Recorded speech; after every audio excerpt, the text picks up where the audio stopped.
Were the way we built previously was from an engineering lens as Yeah. opposed to a user lens. And when that shifted, you're actually able to make great headway in the product and actually release everything. And Xavier. Yeah. I think I'll take you back to another analogy I made where traditionally we always build fundamentals first, right? We always build like every time you start a new startup, the first 3 to 6 months is painful to figure out authentication and all these kind of stuff, right? But what's the problem with that is that you're not solving the problem immediately, right?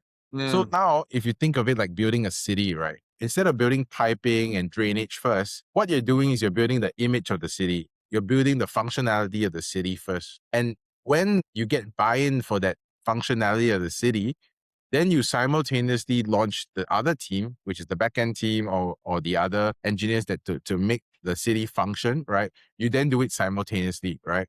It's kind of also literally the analogy of you're building the plane while you're flying, but now it's a bit more intense because you now see functionality as well, right? We used to have Figma that had no functionality, but now you have Figma with functionality, but you still have to do the backend right in a sense. So I think that's kind of what has changed in the world is that, there's no longer a value just to spend time on good infra.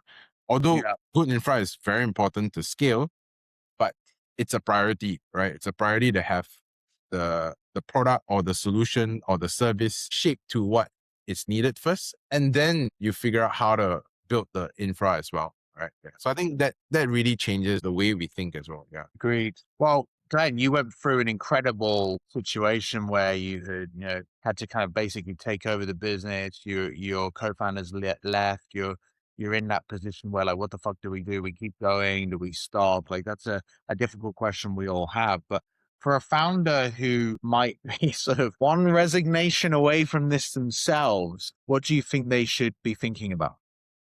I think in this day and age, we have to ask ourselves, what are we solving, right? Because it's even more evident because if you say I'm only solving my own problems, right? There are a ton of people who have that problem, and there are a ton of people that were built today, right? So I think you have to have a lot more conviction today in what you're trying to solve versus then, because last time it was just sometimes hard work was enough, right? Nowadays, hard work is not enough, right? You have to figure out like, is this problem really worth solving? Is this problem really big enough for a lot of people, right?